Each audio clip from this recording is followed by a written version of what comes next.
morning to everyone. Today I'm going to talk about sled towing or sled pulling.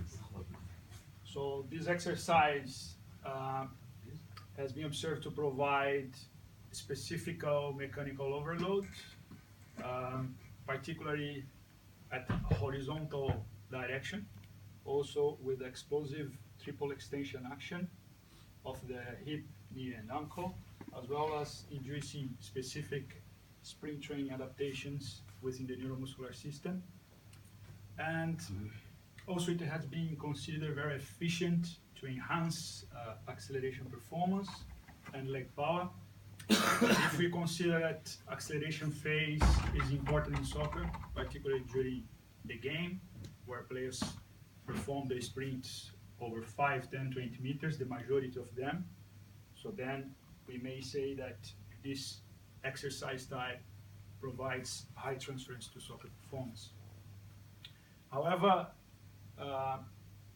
there are three key factors that we need to take under consideration before its application in the field.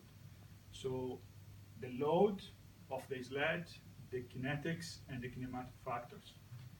So if we have a good knowledge of each of these factors, this may help our decision-making process to establish more appropriate training design according to our reality in Qatar.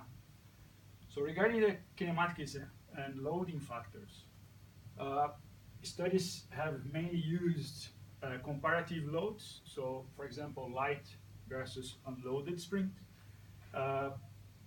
They consider light loads between 7 to 13% of body mass. And of course, when this is compared to unloaded sprints, we can see an increase in contact time, a decrease in flight time, a decrease in stride length, stride frequency, and also a more forward lean of the trunk, and as well changing the sprint performance.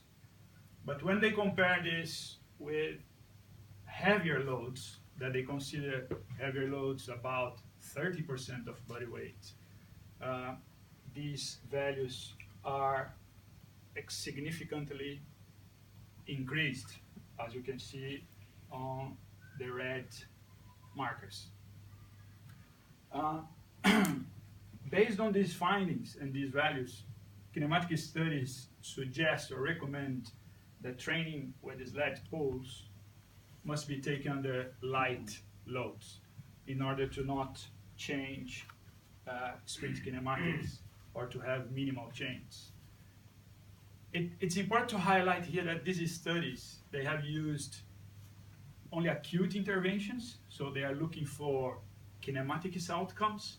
But the question is, if I use heavier loads during a long time period to induce chronic adaptations, does my movement change over time during a normal sprint? So is my movement going to change?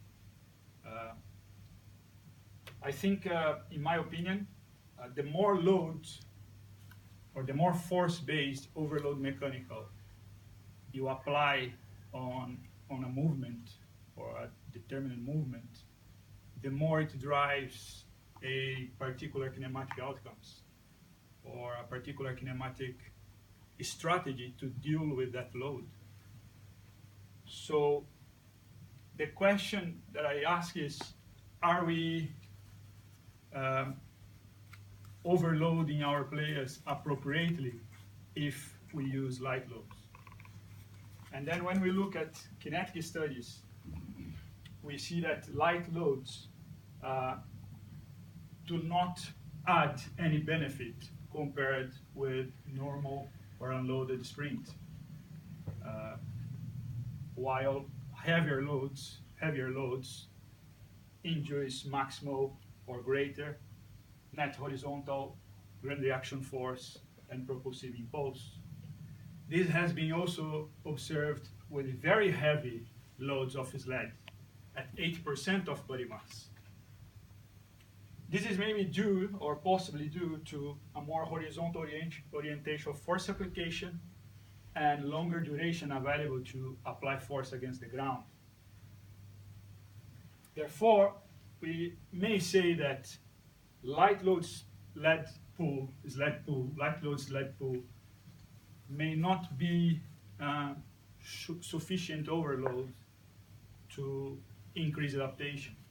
We need to expose our players to heavier loads to induce higher adaptations and increase performance. If we don't value this, if we don't take this in a good manner, what about the other strategies we do with the players? So take them under the gym, heavy loads on a squat, deadlift, weightlifting, etc. So I brought one video for you to observe that kinematic change may be more useful than what we imagined. So you're going to see in the video that players increase their amplitude of movement on the arms, increase the amplitude of knee drive. The forward lean is during